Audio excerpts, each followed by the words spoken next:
Baik, Assalamualaikum warahmatullahi wabarakatuh. Waalaikumsalam Waalaikumsalam warahmatullahi warahmatullahi wabarakatuh. wabarakatuh. Alhamdulillahirabbil alamin wa bihi nasta'in ala umuri dunya waddin wassalatu wassalamu ala asyrafil anbiya'i wal mursalin wa ala alihi wa sahbihi ajma'in amma ba'du. Rabbi syrah li sadri wa yassir li amri wahlul 'uqdatam min lisani yafqahu qawli. Yang Umar hormati pengasuh tahfidz, pengasuh pengurus Maskal Huffaz, yang Umar hormati seluruh musyrifat, ustadzat, asatidz, para santri Maskal Huffaz, yang Umar hormati seluruh teman-teman, para sahabat yang bergabung pada Zoom kali ini. Alhamdulillahirabbil alamin, teman-teman semua. Mungkin memang jam 10 ini jam-jam ngantuk karena paginya atau subuhnya atau tengah malamnya bangun untuk yang mulai menghidupkan malam. Di mana para santri ini biasanya bangun 2:30 pagi, melaksanakan sholat tahajud, lanjut kepada subuh, belum tidur sampai sekarang. Jadi nikmat ngantuk itu luar biasa. Tapi mudah-mudahan ada istirahat siang yang bisa dimanfaatkan supaya teman-teman segar kembali sehingga bisa melaksanakan aktivitas puasa dengan sebaik-baiknya. Alhamdulillah teman-teman semua, para santri khususnya dan para sahabat umumnya yang bergabung pada hari ini yang saya sayangi, yang Oma sayangi. Alhamdulillah kita memasuki hari ke-18 bulan suci Ramadan. Ya Allah, tidak terasa sudah setengah bulan lebih berlalunya bulan suci Ramadan. 10 hari pertama sudah selesai. Sekarang hampir berakhir 10 hari kedua dan kita akan segera menyambut 10 hari yang terakhir. Menjelang akhir-akhir Ramadan seperti ini ada perasaan ingin terus berpacu, berlari, meninggalkan kemarin-kemarin yang mungkin di 18 hari sebelumnya sempat lengah. Teman-teman sekalian, membahas mengenai Lailatul Qadar atau Malam Qadar. Teman-teman tentu sering sekali mendengar surah yang bercerita tentang keutamaan-keutamaan dari Lailatul Qadar atau Malam Qadar. Teman-teman bisa lihat dalam surah Al-Qadar ayat 1 sampai 5 yang biasanya teman-teman sering dengar ketika memasuki malam ke-10 hari terakhir. Bunyinya adalah A'udzu billahi minasyaitonir rajim. Bismillahirrahmanirrahim. Inna anzalnahu fi lailatul qadar. وما أدراك ما ليلة القدر ليلة القدر خير من ألف شهر تنزل الملائكة والروح فيها بإذن ربهم من كل أمر سلام هي حتى مطلع الفجر. Dalam surah Al-Qadar yang sering teman-teman baca setiap harinya, Masya Allah, kita bacakan dulu artinya ya. Lailatul Qadar ini dijelaskan bagaimana memiliki banyak sekali keutamaan, sebuah malam kemuliaan yang lebih baik daripada 1000 bulan. Pada malam itu turun malaikat-malaikat, juga malaikat Jibril, dan kemudian malam itu penuh dengan kesejahteraan sampai terbit fajar. Jadi surah Qadar ini teman-teman sekalian, ini adalah surah ke-97 di dalam Al-Quran.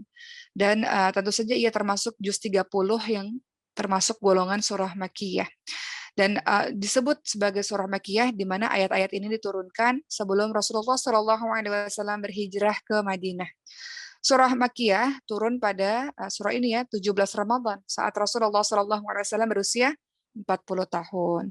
Dan kita tadi sempat dengar juga bahwa surah Al-Qadar ini dijelaskan mengenai keistimewaan dari Lailatul Qadar. Sebelum kita membahas mengenai amalan-amalan apa saja yang bisa teman-teman lakukan di Lailatul Qadar, mari kita lihat keutamaan dari Lailatul Qadar. Jadi kalau sudah mengatakan Lailatul Qadar, jangan ditambah malam lagi, malam Lailatul Qadar, artinya malam-malam Qadar, gitu ya. Jadi bahasanya adalah Lailatul Qadar saja langsung, nggak perlu lagi pakai malam Lailatul Qadar karena pengulangan malam 2 kali. Baik, 7 keutamaan dari Lailatul Qadar. Apakah itu teman-teman sekalian?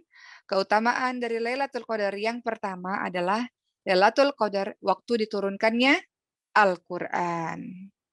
Lailatul Qadar waktu diturunkannya Al-Qur'an.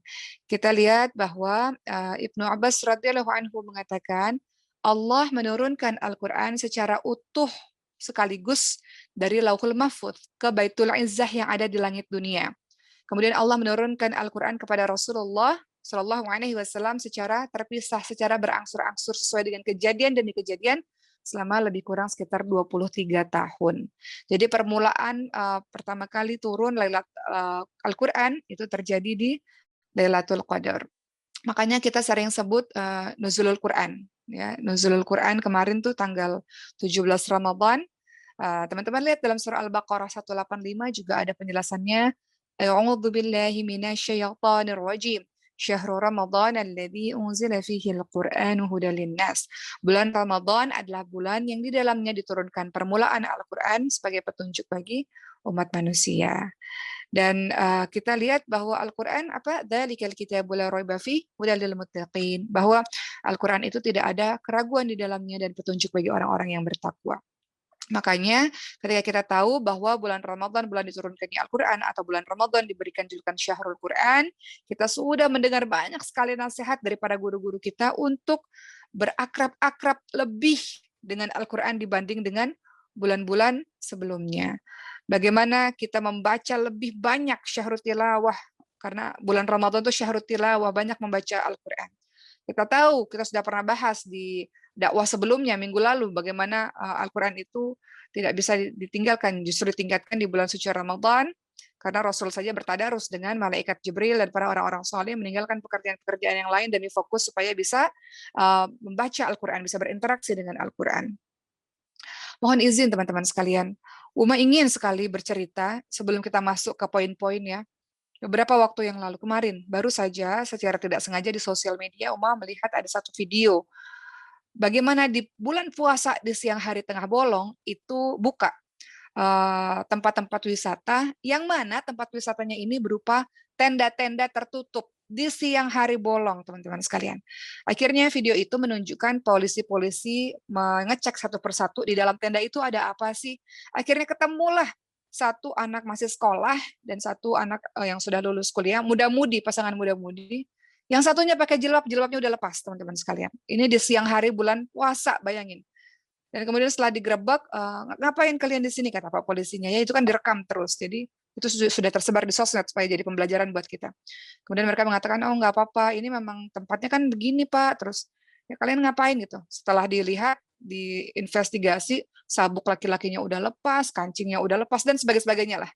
Ya Allah bilang min zalik ya. Mudah-mudi ya Allah teman-teman sekalian, perempuannya pakai jilbab, lepas jilbabnya. Di shoot di kamera, muka mereka di blur. Jadi ini kan luar biasa, menyedihkan ya, menyedihkan teman-teman sekalian. Nggak kebayang itu bagaimana perempuannya, sampai polisi perempuan mengatakan sama si anak perempuan ini, kamu jangan mau dong, kalau misalnya pacar kamu minta ini minta itu jangan mau, harus jadi perempuan harus punya harga diri yang tinggi gitu. Nah ini sekedar intermezzo, maksudnya adalah di bulan suci Ramadan bahwa Rasulullah katakan yang membatalkan puasa makan, minum, berhubungan suami istri di siang hari ini bukan suami istri, aneh-aneh di siang hari di bulan suci Ramadan juga. Bagaimana ini bisa terjadi ya? Na'udzubillah min zalik. Jadi kita kembali bahwa kita berdoa kepada Allah Subhanahu wa taala, kita terhindar dari perbuatan-perbuatan asusila atau perbuatan-perbuatan yang dibenci oleh Allah Subhanahu wa taala. Ini semua bisa terjadi kenapa? Karena meremehkan dosa. Kan mulai dari chatting-chattingan dulu, mulai ketemu dulu, kan semuanya setahap demi setahap kan. Akhirnya nanti masuk ke situ tuh. Ujung-ujungnya akan ke situ, tapi kan step by step. Jadi insya Allah selama teman-teman dekat dengan Al-Quran, Allah membuat kita takut untuk melakukan hal-hal yang dibenci oleh Allah. Kenapa? Karena setiap kita mau melakukan sesuatu yang buruk, kita ingat ayat Quran di kepala kita. Oh iya ya, Allah mengatakan begini.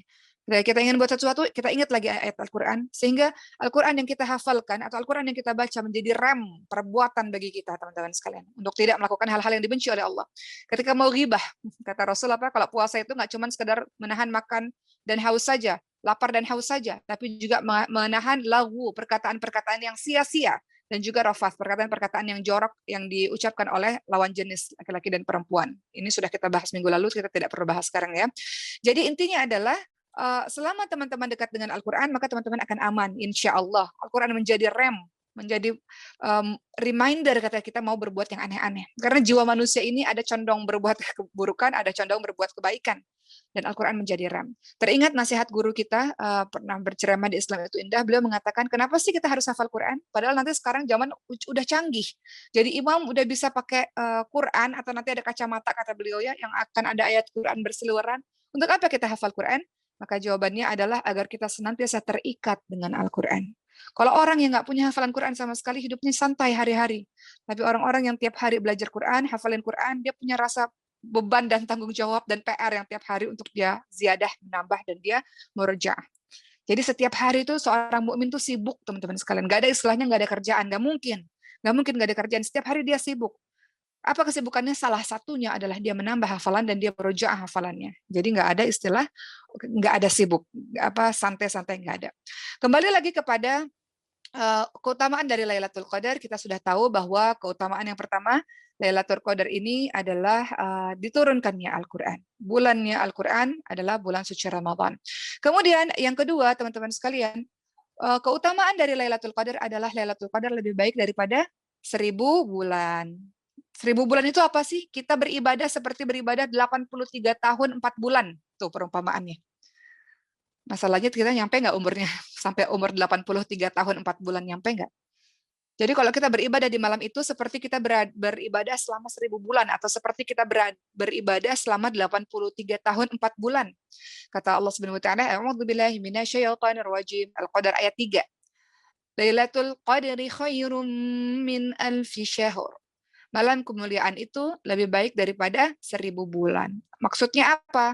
Sholat atau amalan solih yang kita lakukan di Lailatul Qadar, di malam Qadar, lebih baik dari sholat, puasa, amal soleh dari 1000 bulan berikutnya yang tidak terdapat Lailatul Qadar, alias kalau kita lihat selama 83 tahun 4 bulan, seperti kita beribadah selama 83 tahun 4 bulan.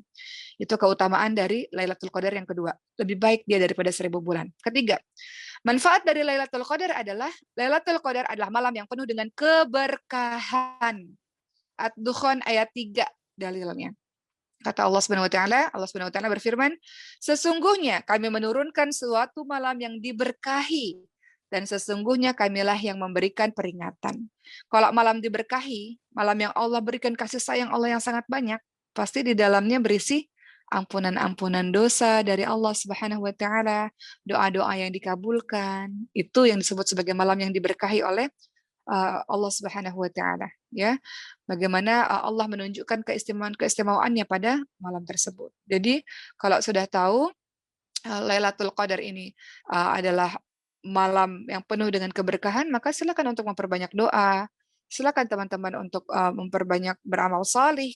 Pahala dilipat gandakan tadi ya, seperti 1000 bulan kita beribadah, doa-doa diampuni, doa-doa mustajab didengar oleh Allah Subhanahu wa taala, malam yang diberkahi oleh Allah. Kemudian yang keempat, keutamaan dari Lailatul Qadar adalah malaikat dan juga ar-ruh, yaitu malaikat Jibril turun pada saat Lailatul Qadar. Dalilnya dalam surah Al-Qadar ayat 4. A'udzu billahi minasyaitonir rajim. Tanazzalul malaikatu waruhu fiha. Pada malam itu malaikat-malaikat dan juga malaikat Jibril turun. Kalau malaikat-malaikat turun tuh apa perasaan kita itu? Apa yang kita rasakan? Ketenangan, ketentraman. Begitu banyak sekali malaikat turun pada malam itu, saking berkahnya malam itu. Sampai berdesak-desakan para malaikat-malaikat pada malam itu turun. Sekalinya malaikat turun itu berarti apa? Berarti menandakan turunnya rahmat dan berkah, teman-teman sekalian. Bayangkan, jangankan malaikat yang berdesak-desakan turun, kita saja kalau berada dalam majelis ilmu, yang di dalamnya kita bahas Quran, di dalamnya kita bahas ayat-ayat Allah, di dalamnya kita berzikir, itu kan kata Rasulullah, malaikat akan meletakkan sayap-sayap kepada para penuntut ilmu, karena para malaikat mengagungkan mereka. Atau kalau ada rumah yang dibacakan ayat suci Al-Quran, malaikat akan menurunkan ketentraman di sana. Malaikat akan turun dan akan ada ketentraman di sana. Bayangkan Lailatul Qadar, ribuan atau bahkan tak terhitung malaikat-malaikat itu turun. Bagaimana malam itu penuh dengan kesejahteraan, penuh dengan ketenangan. Dan kalau kita berdoa, malaikat kan mengaminkan. Luar biasanya malam itu. Kalau saja mata kita bisa melihat hal gaib, mungkin kita bisa melihat betapa berdesak-desakannya para malaikat di malam itu. Hanya saja kita nggak bisa melihat sesuatu yang gaib. Jadi kita meremehkan sesuatu yang sudah dikabarkan oleh Allah dan Rasul-Nya.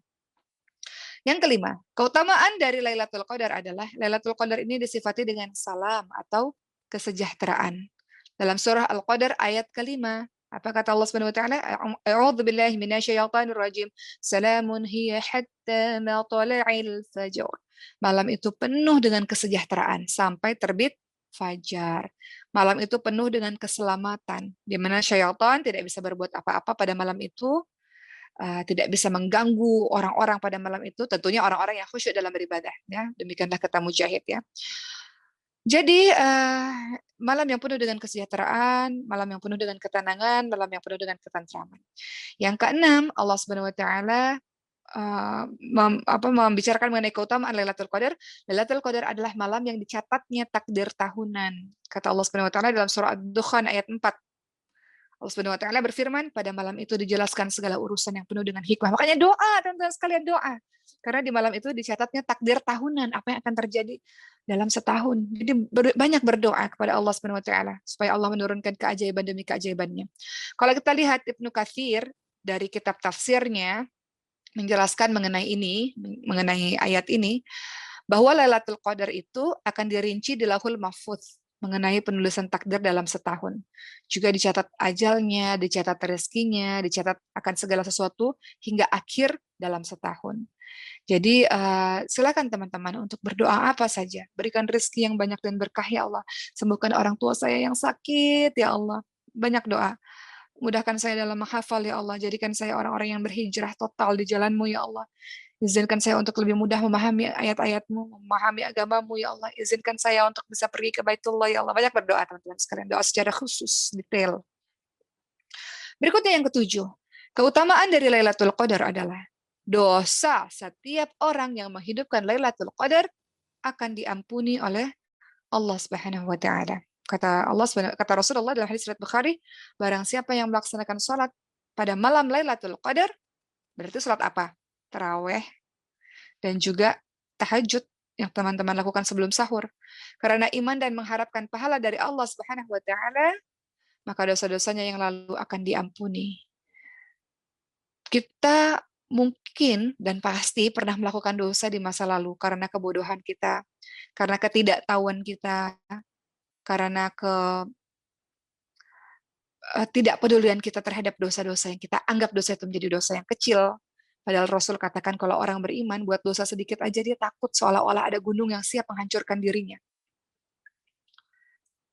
Tapi kalau orang-orang yang durhaka kepada Allah Subhanahu wa taala, ketika dia melakukan sebuah perbuatan dosa, maka dia menganggap dosa itu kecil, seolah-olah ada hidung yang ada lalat yang.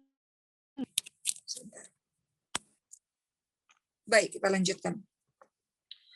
Berikutnya, teman-teman sekalian, setelah kita tahu tentang keutamaan dari Lailatul Qadar, mudah-mudahan kita menjadi bersemangat untuk melakukan sesuatu di Lailatul Qadar. Sebelum kita bahas mengenai amalan-amalan di Lailatul Qadar, berikutnya adalah kapan Lailatul Qadar itu terjadi.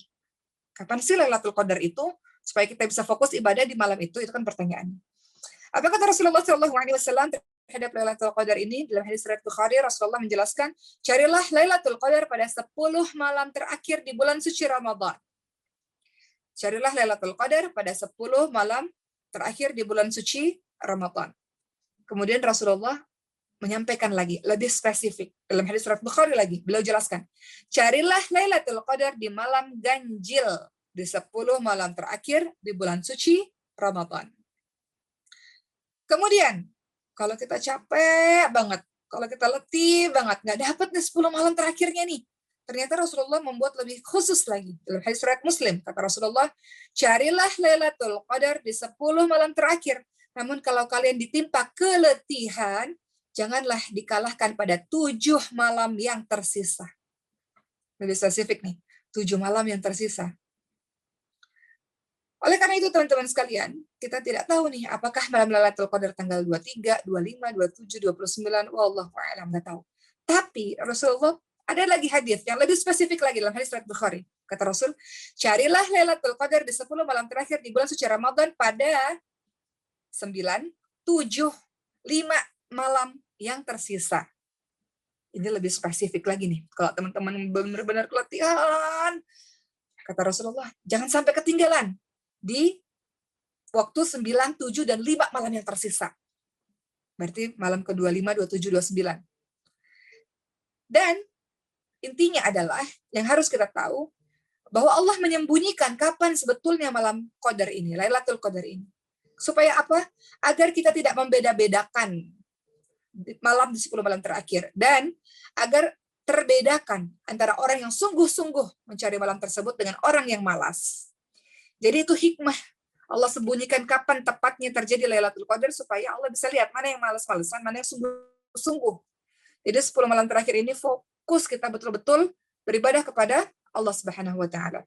Kita sudah sibuk kemarin ya, sibuk dengan ini dengan itu, tapi 10 malam terakhir berazam bertekad untuk lebih khusyuk lagi, lebih berlari lagi menuju kepada Allah Subhanahu wa taala.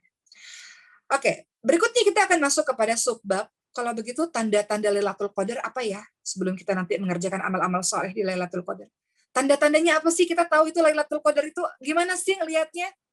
Pertama, tanda dari Lailatul Qadar adalah udara dan angin sekitar terasa tenang.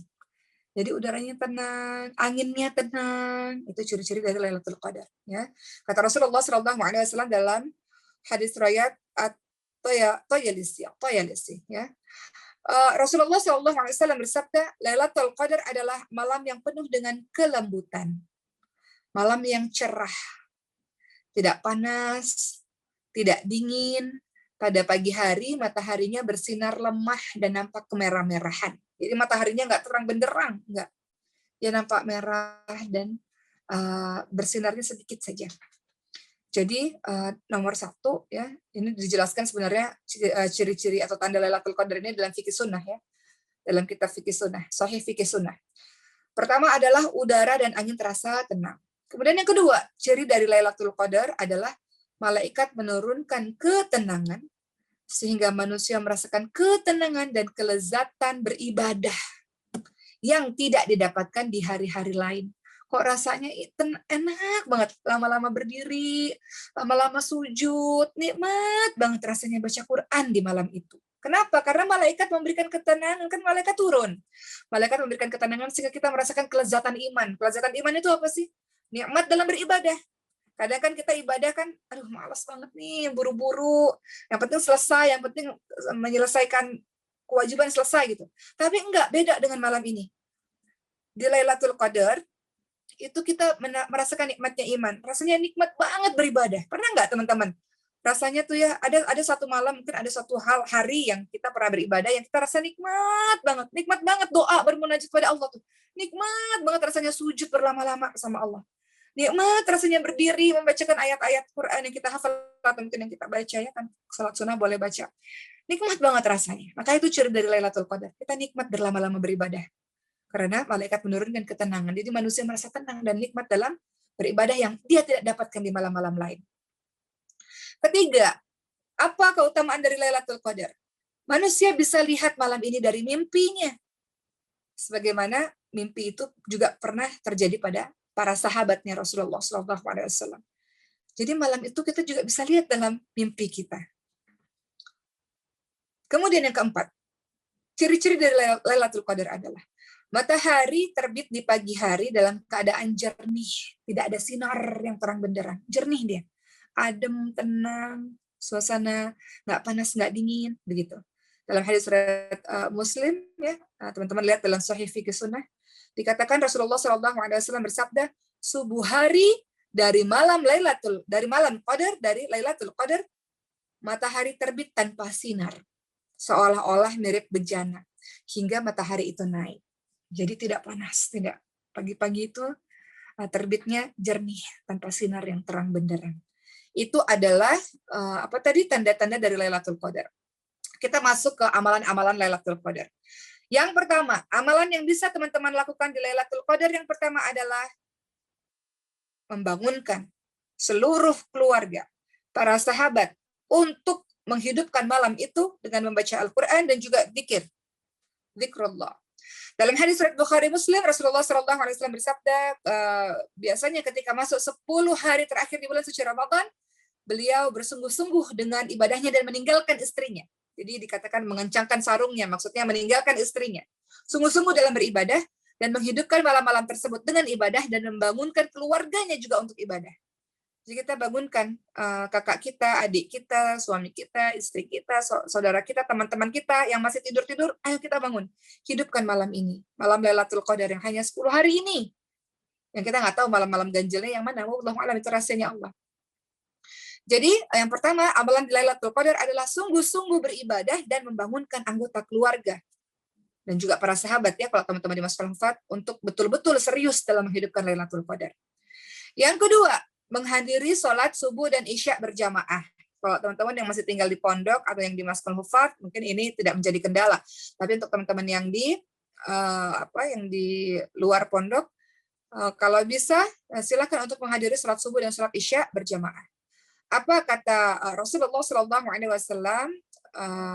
dalam hadis dari Uthman bin Affan radhiyallahu anhu, Rasulullah SAW bersabda, siapa yang menghadiri sholat isya berjamaah, maka baginya sholat separuh malam. Siapa yang melaksanakan sholat isya dan subuh berjamaah, maka baginya pahala sholat semalaman penuh. Hadis riwayat Muslim. Ya. Tapi tentu saja amalan ini bisa dilakukan di beberapa tempat, kan masih pandemi ya, nggak bisa sholat di masjid, ya sudah bisa dilakukan di rumah. Jadi yang bisa dilakukan adalah silakan untuk sholat isya dan subuh berjamaah. Kemudian yang ketiga, melakukan sholat malam pada Lailatul Qadar. Yang ketiga, amalan Lailatul Qadar adalah melakukan sholat malam pada Lailatul Qadar.